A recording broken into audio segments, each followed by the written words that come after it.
And we're away. All right. Well, welcome everybody to the Public Practice Accountants Club on Clubhouse, where public practitioner, thought leaders, industry specialists, and accountants just like you discuss hot topics in public practice and how they go about navigating the public practice landscape all around the world. So, fundamentally, we know that public practice has the same principles, dynamics, and challenges no matter where we are in the world. So, we might have different tax seasons, busy periods and legislation, but at the core, we are very much the same.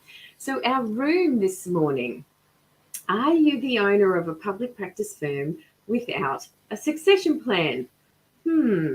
So let me introduce myself very quickly this morning. I think there's a few new people hanging around in the Clubhouse stratosphere. And hello to anyone that's out there on LinkedIn or Facebook.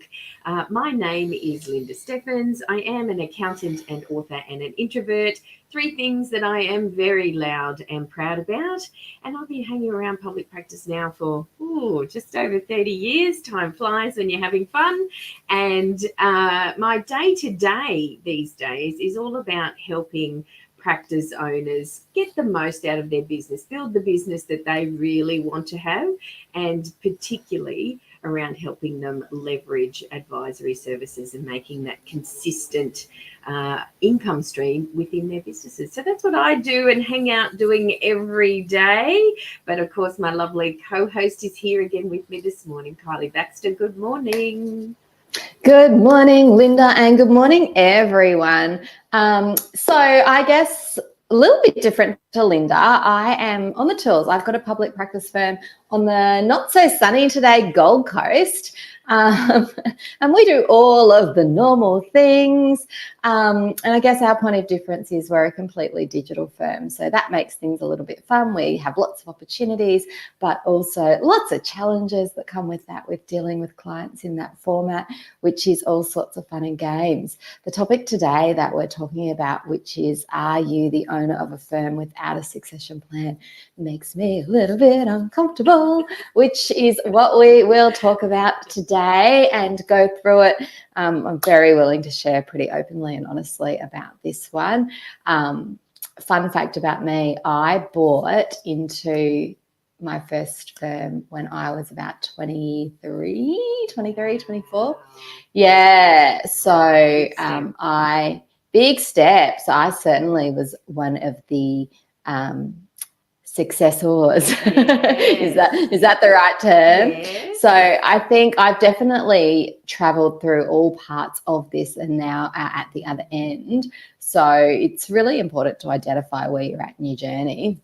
And this conversation is a conversation for everyone, not just for owners of firms. No, that's exactly right. And I love that you've identified it's a complete journey and that we can be on either side of the coin looking at this. Or in the middle. Yes, all right in the middle. We spend a lot of time in the middle.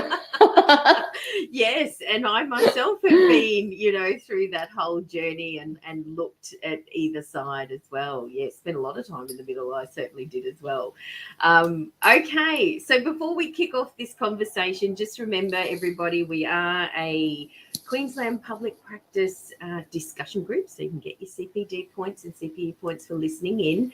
And a reminder that we kick off the conversation. We want to always be positive, supportive and collaborative as we come together in support of our amazing industry, no matter where we are in the world. Now, if you feel like saying good morning to us in Clubhouse, we've got a lovely little chat bubble there that you can tap on and just say hello. Let us know where you're tuning in from. We love to know where our listeners actually are in the world. It always helps us to feel a little bit more connected to you. So say hello to us. And also, if you have a question or you want to raise a discussion point, absolutely type it into there and we'll do our very best to address that and bring that up to our conversation. And of course, same goes anyone out there on Facebook, LinkedIn. We actually can see your comments if you make them online. So please just make them and we'll have a chat about them. So, all right. So kicking off, are you the owner of a public practice firm without a succession plan? Well, a lot of firms come to me with succession issues. I see it all the time. And if anyone's seen the socials around this room this morning, there was a firm that I started working with about 3 years ago now, medium sized CPA firm, regional firm. Two of the three partners were of a similar age and thinking of retiring within sort of 3 to 5 years of each other. Firm was very financially successful, had a strong reputation, a good market share across their region, and the partners had actually three candidates in mind that they thought would be great successes, successors or successees, Kylie, one way or the other, successees maybe. I don't know. Anyway, to take over the fees of these exiting partners. Now, it was 12 months ago only that the partners actually started communicating their ideas for succession. And funnily enough, out of those three candidates, not one was suitable at the time and would not be suitable within the time frame that the partners were looking at. So the partners now have decided that they would sell the practice as a whole. But when they went to do that, they also then found out that there was actually a lack of purchases for their particular business and their particular business model. So retirement then went on the back burner for these two partners. And I tell you what, we're now working really hard to implement change at a faster rate than what any of us would really like, to tell you the truth. So sadly, this story isn't unique. I actually see and hear this quite a lot in what I do. And so I thought it was definitely something worth investigating, because if we can just bring some more awareness to this, talk about it, let's look at both sides of the coin. It's got to help, right? It does need to help, because there seems to be a disconnect between staff members' desires. You know, you get a lot of staff. It's certainly a question that I ask in interviews for potential employees. You know, everyone sort of says, oh, where do you see yourself in 5 years' time, 10 years' time, 15 years' time? I actually just ask outright, you know, do you ever want to own your own show? Like, do you want to get your tax agent certificate? What do you want to do? What's your plan with your career? So I'm a little bit more blunt so that they actually have to answer. What a surprise, right? I'm very blunt. Go figure. And well, it puts people on the spot a little bit more, and, you know, makes them really have to respond to you. And if they want to evade, they evade, but otherwise you tend to get a more honest answer. And it really then enables you to have an understanding for what they want, and also then what they need from you. If someone says, yeah, I want to own my own firm in 5 years, and that's not what you want to give them or what you're able to give them, you know, you've probably only got a 3-year time frame with that person. Exactly. And I think I actually encourage business owners when they're recruiting to do exactly that, Kylie. I think we can all be a little bit too scared about talking too far in the future. And does that mean then it's written in stone that this person could become a partner or an owner? Is it written in stone that I have to retire in 5 years' time? Absolutely not. You know, those things can always change. So I think if we can just flip our mindset a little bit around, that it's okay to say these things and get them out there, and ask someone right at the interview stage, what are your plans for the future? Because who knows where this could go. I think we've just got to be open to the opportunity a little bit more than perhaps what we have been. We've been a little more guarded around this topic, I would say. And absolutely. Yeah, you think that too? Absolutely. You know, I think you and I are very pro communication, and this is one of those times where you can hardly over communicate.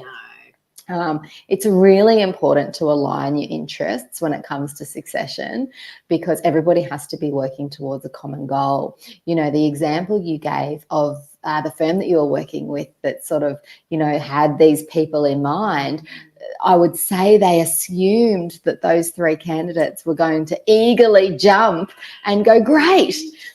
But actually, the story didn't go as I suspected. I also sort of thought, oh, they'd probably get 2, maybe they'd get 3. Didn't expect that would happen.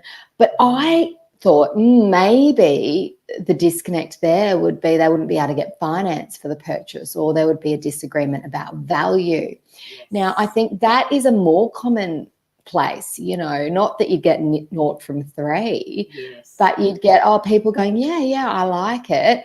Then there's the hurdle of, well, how do we agree on price? Mm-hmm. And even then, if you don't get any, if you can come to a happy agreement on that, because sometimes there's no negotiation because the person coming in doesn't know. Yes.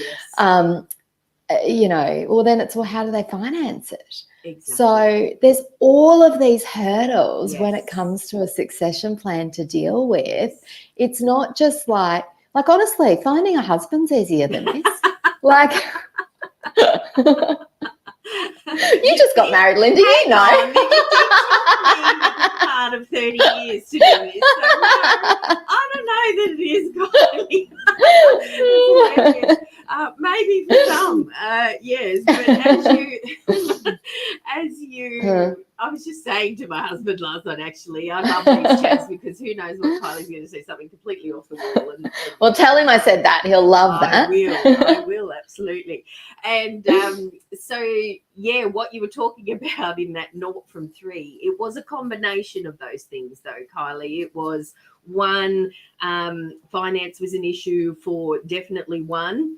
One, when they sat down and chatted about them, they just went, nah, I'm looking at you going, I don't want to do that. And the third one was a bit around price and I'm not sure that I want it. So there was a couple of different combinations around why they just didn't turn out in the end, But again, I think it's that communication thing that's most important. And I think let's also remember, and since I've raised spouses, when we're doing deals with our staff, we're not only, because it's a financial investment, we're not only doing a deal with that person. They need to consider their spouse as well. Now, that spouse is highly unlikely to have the same financial acumen that the accountant that you're dealing with is. So then you're having to manage, which is totally outside of your control because you're unlikely to have a conversation with the spouse. Yes. This additional input and feedback and thought process from someone that doesn't understand the business, doesn't understand the financials, and all they see is, well, that's a lot of time and work, and what actual financial output are you definitely going to get? Well, there's no guarantee of anything. There's no so that doesn't sound like a good deal, does it? No, the life of service businesses, the life of professional service businesses, and with everything, like we're aligning this with the marriage. Definitely, I think it's actually a little bit harder than a marriage sometimes, but is. It's because it's an unrelated person, and you're right, you're dealing also then with their family and their family's ideals and expectations and on all of that. So there is a lot to think about. There is so many things to think about, and particularly what I would say is, this will make me sound old. In the olden days, you just had to deal with the people. Now, with this next generation of youth coming through, they're so enthusiastic, they're so eager. A lot of the time, they're using the bank of mum and dad. So it's not only the spouse that they are that have some input into this decision, but it's also mum and dad that have some input into this decision, which is great and fine, and you can completely understand that family dynamic. Suddenly you've got 4 people, not 1. Right, and we're trained in numbers, right, not people. So yeah. Okay, so lots of things to consider. I think if we talked about the confidence to be able to sit in a place where our own succession is comfortable enough for us, or the ideal idea of our succession is comfy enough to speak about in big picture terms. So how would we get there? I think that, sometimes, well, definitely in the accounting world, we've got a lot of work to do. We've got a lot on our plate. No matter how big your firm is, there's clients coming and going all of the time. There's their work, there's lodgements, there's deadlines, there's all of that happening. Then if you've got a team, you've got, management of the team, management of the business, lots going on. So we can be so busy with our day to day that sometimes this is just too hard to think about. But what we're saying to you now is that you need more time. And if you have not thought about it, then now's the time to start, So when was the best time to plant a tree? Well, 20 years ago, but the next best time's today. So, if you haven't thought about it, because who knows when an opportunity just wanders in your door or wanders past you and you've not thought about it, and you might just miss that succession opportunity because you're not quite sure what you actually want. Absolutely. And this is the thing, planting a tree is the perfect example, because you need to go and plant seeds all over the shop, because look at that example you gave. They had 3 and ended up with 0. You really have to hedge your bets in this area. But I think the number one step is you have to figure out what you want yourself. Yeah. And I think also too, please take that with a grain of salt, I suppose, is that it can change. It might be what you think about what you want now, and then you go home and you talk to your partner, your spouse or partner or family, and they go, what would you want to do that for? I want to do this, and so it might be something entirely different. So just because you've just got to start the process, I suppose, is what I'm getting at. Get some ideas, think about it, take a step back. How do you see yourself exiting your business? And I know I've asked another firm that I've been working with, he's thinking about that. And there's one of these senior managers may well be interested, but she keeps asking for, well, what would that look like? And he's not been able to tell her. And so slowly over time, this interest in coming into the business is starting to wane. And so we've been working on trying to get him to think about this and what that looks like. So taking that step back, when do you want to leave the business? When do you see yourself retiring? How do you want to leave the business? Do you want to just sell it outright to somebody else? Do you want to close the doors? I don't know. Do you want people internally to take over? What does that look like? Because I suppose selling internally, that's what we call succession, right? It's exactly that. It is still a sale. And so you've got to look then at planning for that, making sure the firm and the business is very well set up for this internal sale. And, we've talked before on here about selling your practice and what that might look like, and how some sales are easier than others. And we know that the business brokers told us that, the more you plan and the more you prepare, the easier your sale will be. Well, succession is the same thing. And so, because all it is an internal sale.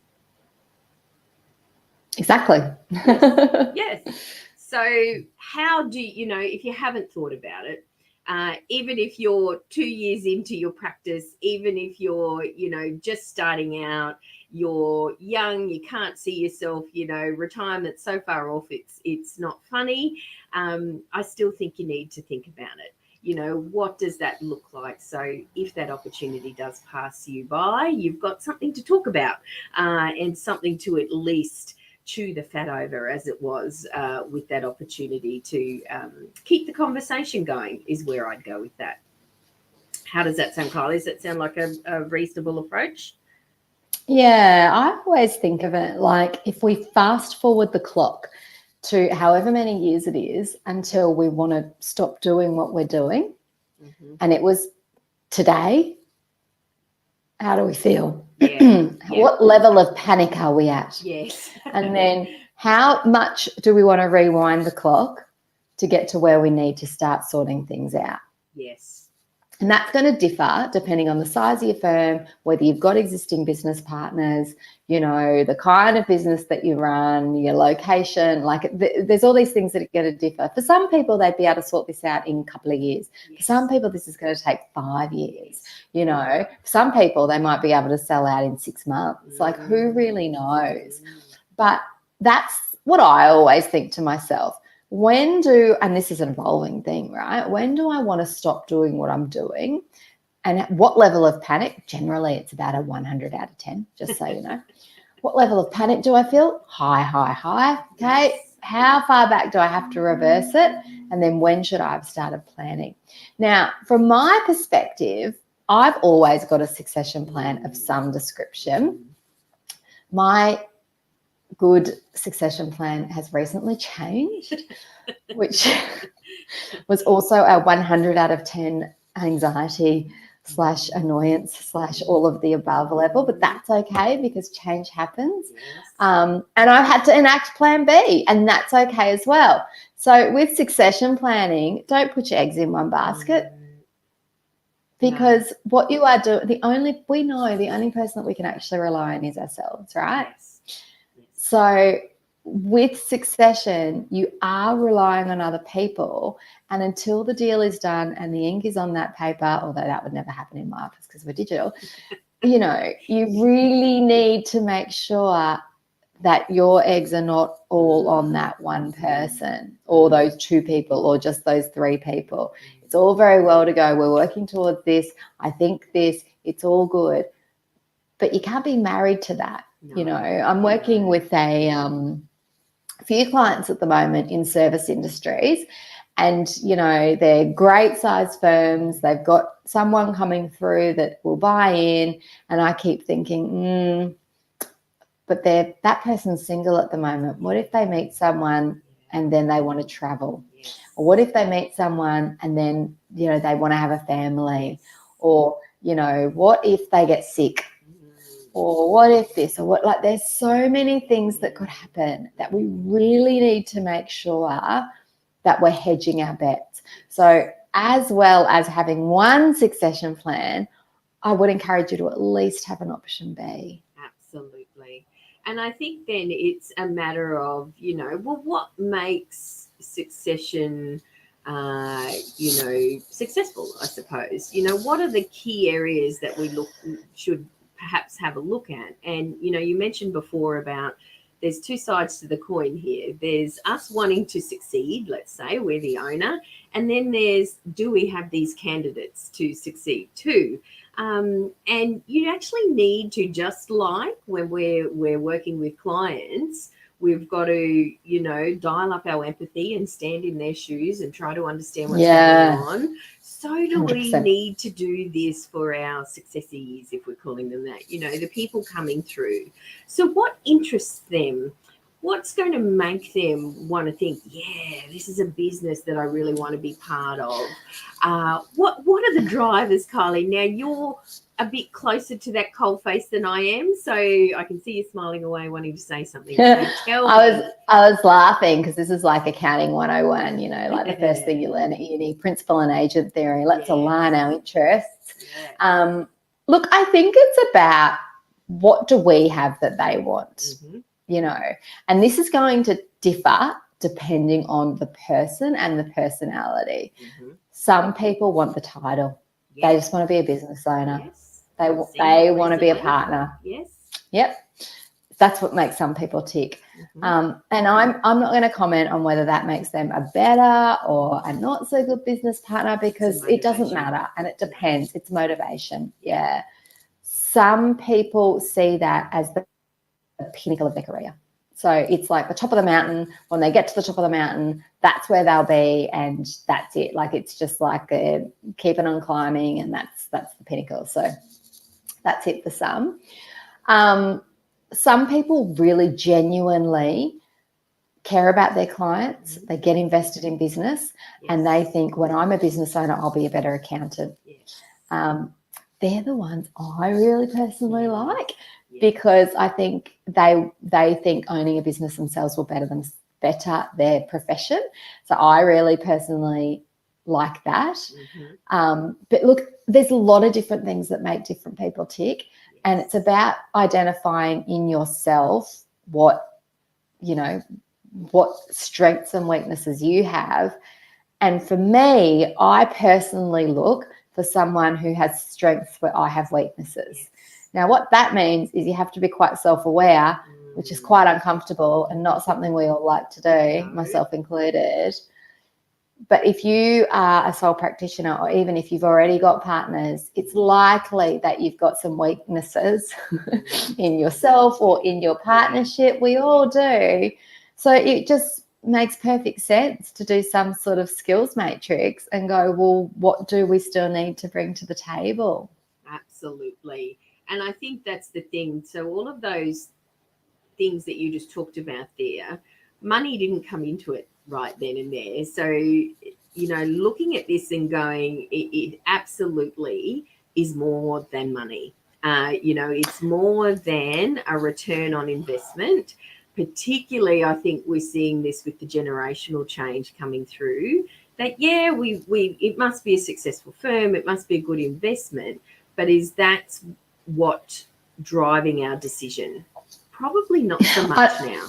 Not anymore. Like when I first bought in, it definitely was about money, like that was the carrot dangle, the money.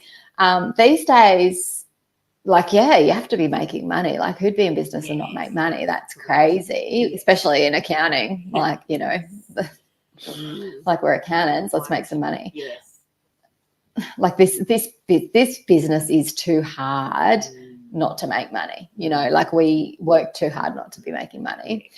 That conversation aside, I think the up and coming partners or the up and coming accounting firm business owners are more into lifestyle,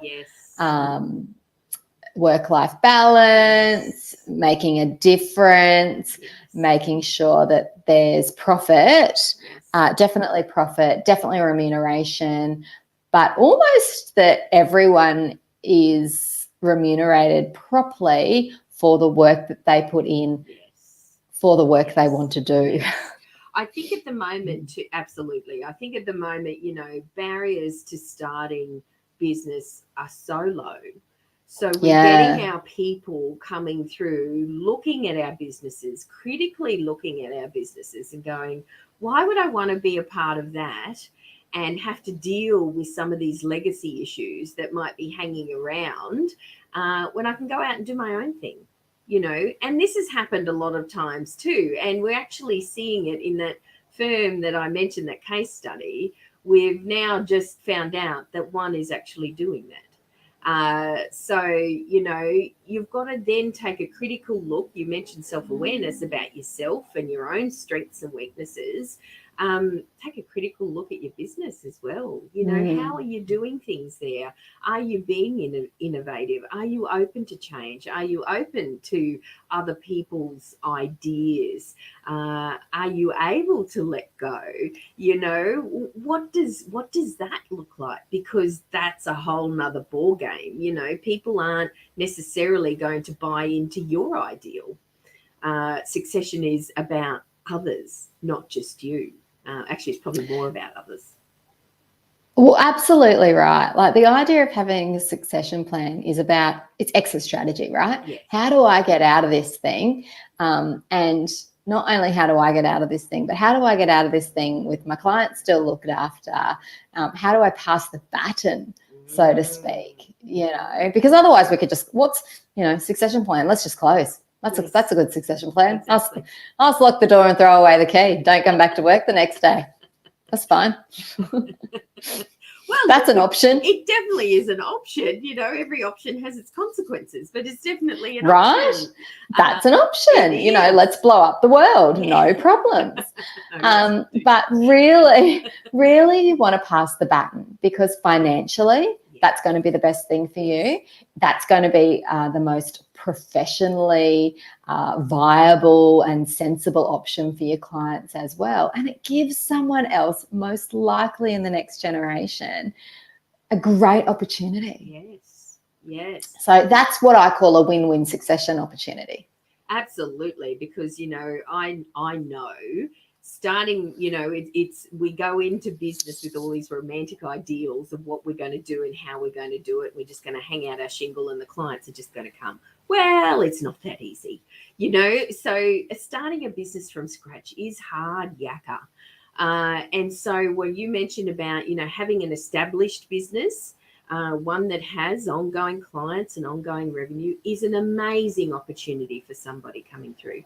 Even if it might not be their ideal setup, if you're in conversations or you can be seen to be having this open mindset, this ability to change, to be reasonable about, what the future looks like for the firm, then I think you're 3, 4, 5 steps ahead, because your team and in there, your people that might be coming through to succeed you, they're sitting back and they're watching.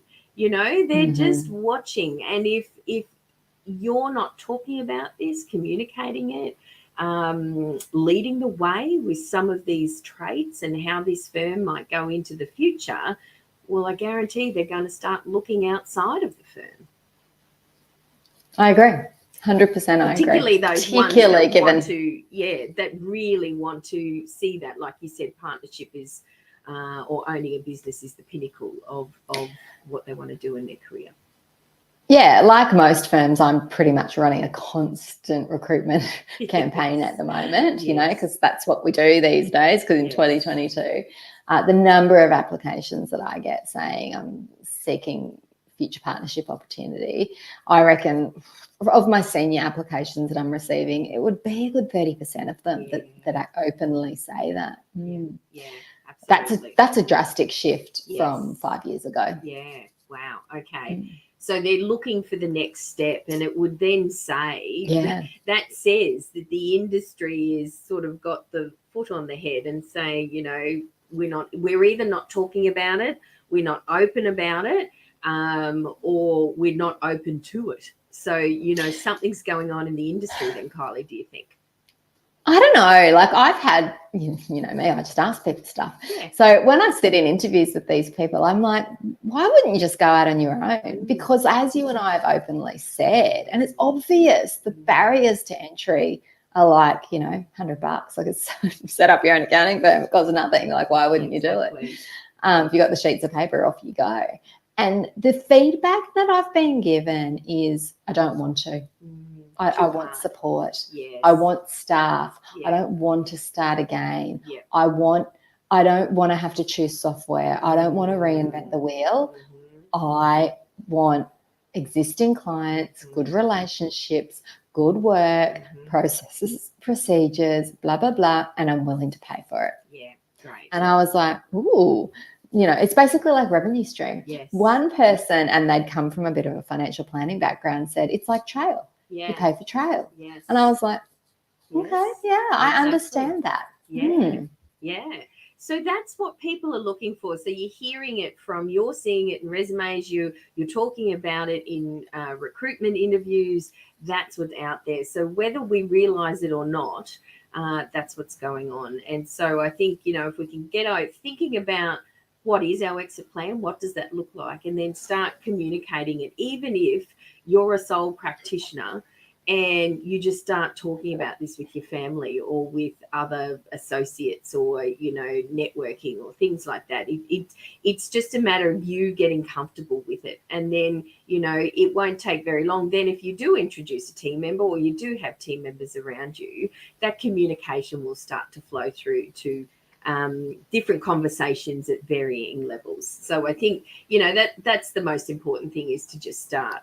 Okay, so if we've identified somebody and we've had a bit of a conversation with somebody in our practice or in our firm, and they're looking at maybe this is a good thing and interested in coming on board at some stage, what do we do with that then? And I suppose the thing is then that this is another thing we've got to do. But I really like the concept of, of mentoring. I think that is something that we don't do enough of, or even recognise that we shouldn't do, particularly when it's internal to your business, Kylie. Yeah. I talked about before strengths and weaknesses and identifying what these people will potentially bring. You need to think about what you're going to bring to them as well. It can't be a one-way street. One of the biggest things for people that come up through the ranks, from a succession point of view, that they need to overcome is that employee mentality. And as well, changing that perception of, hey, I'm your work colleague, to, hey, I'm running the show a little bit now. Some people with natural leadership skills will find that pretty easy and there'll be no problems there.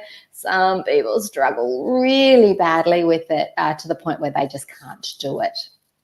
And I've seen that so many times over the years in various firms.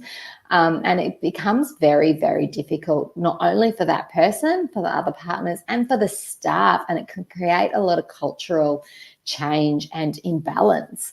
Seemingly overnight, you make the partnership announcement and then everyone's off kilter. Yes. Like it's quite amazing how that happens. I strongly believe in mentoring as well. Mm-hmm. But here's where it can go wrong. So you set up these sessions, and because you're still in the employer-employee relationship, they tend to use those sessions up. Okay, so these are the jobs that I've got on, and these are my questions about the jobs, because you don't often get uninterrupted time with the partner. Yeah. So it's like, great, I've got you all to myself. Yes. Here's all my questions. No, you need to protect that mentorship time for just purely what it is, and make sure. So that would be my hot tip about mentoring. Really keep it for mentoring. Structure the mentoring. Don't just keep it as mentoring session and just let it be a conversation. Really make sure that you go through and go, right, what do you want to get out of this? What do I want to get out of this? Okay, I'm seeing these topics. We'll spend this week on that topic, that week on this topic, that week on this topic. Set a little bit of homework for each other. Come back, do it. You've got to really make sure that these mentoring sessions are effective so that you're working towards the common goal of, when this person buys into your business or when they buy you out of this business, these mentoring sessions have had some effect, because otherwise you're both wasting your time. And there's charge-out rates. Yes. Exactly. Billable time. You still got to get work done. Exactly. And there's two of you in that room, upwards of probably $750 an hour or more, sitting in a room chatting about business and mentoring. So yes, you do want to absolutely keep it for that purpose and be succinct, planned. It's not just a lovely little chat about this, that, and everything, because that, you're right, you won't get bang for your buck out of that. That'll just go south very quickly. So when should you start this sort of thing? Is it, the moment somebody, you recognize that? I mean, how does that, have you ever had that happen with, I know I've had that happen with me, Kylie. I know that partners in a particular firm, two firms actually that I worked with, identified me as a future owner, and then they invited me to their directors' meetings. They invited me into some management discussions. And, whilst I was mostly just, I didn't have a vote or anything like that, they still would listen to my opinion, and they helped me see what it was like. Now, in both of those instances, funny enough, I was like one of these three people and said, you know what, I don't want what you've got there. Fly on the wall, no thank you. Yes. One was more around the internal workings of the existing partners that were there, and I didn't see that as quite a solid base that I wanted to join into. It was very much a boys' club, and so that was not something that I wanted to get mixed up in. The second one, however, was a misalignment with work-life balance. So these partners, extremely successful. And as a coach, when I look back now, as far as, financially successful businesses. This was a very financially successful business. It was doing very, very well. So the money was just, fabulous. Yeah, but at what cost? Exactly. These partners were working upwards of 60 plus hours a week, every week. And it was an expectation from the top down that if that's what you came on board, that's what you did. Everybody needed to do the same thing.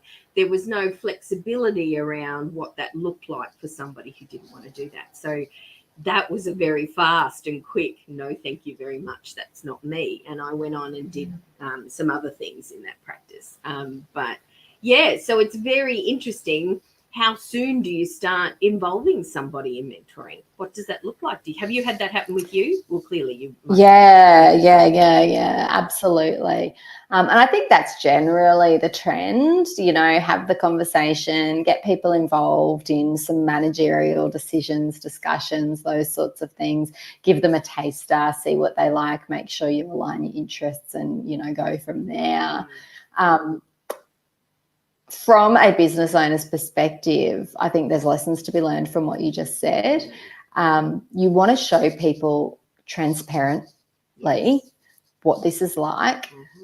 But before you do that, you need to have self-awareness. If I was someone coming in, is this attractive to me? Yes. And if it's not, what changes do we need to make before we offer someone this? Yes. Because you're devaluing yourself and therefore your business. Yes. So do the work, think about it as if, let's not be the leaky plumber's tap. Think about it as if you were advising your clients, when you sit in your board meetings or when you sit in your directors meetings, or if you're a sole trader or you're your own,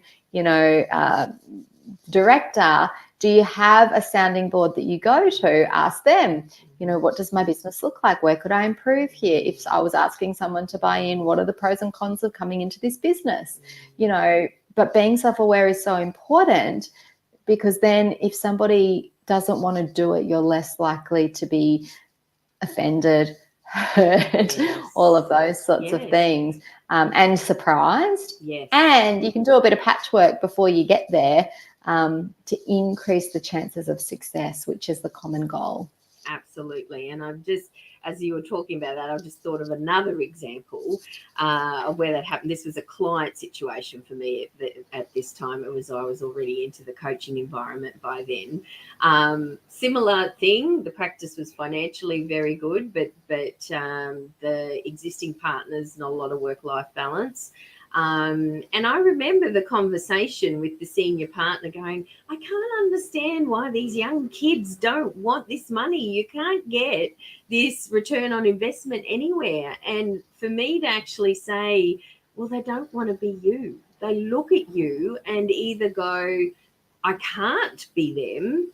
I don't want to be them. And so then immediately the whole partnership or buying in decision just goes off the table for them, and they stop even thinking about it. So that's really important, Kylie, what you've been talking about, this self-awareness.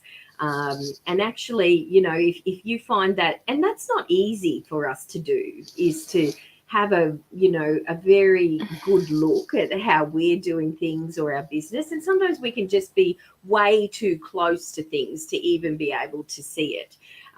So, having somebody that perhaps that sounding board, like you said, to chat about it. What could we do differently? What does my business look like?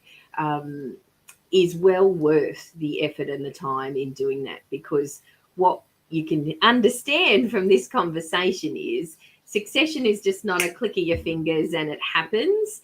You may be very lucky and the people might be there to succeed you when you want to, but you can understand we're telling you here to put in some groundwork, to think about it, to look at your business, be self-aware about it, and all of this forms I suppose the formation, the groundwork to your succession plan.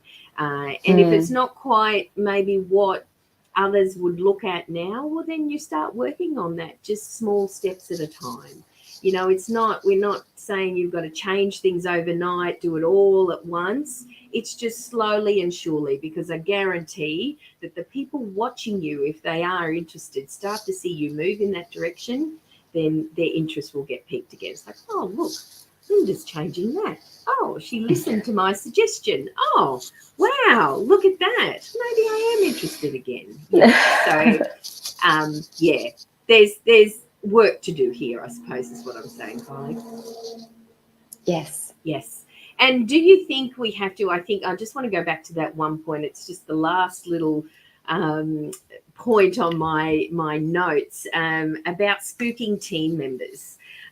You know, and this was something that was very apparent in that initial story that I told at the beginning. The partners felt that if they said anything about their retirement, that they would just spook everybody and everybody would run off and find another job.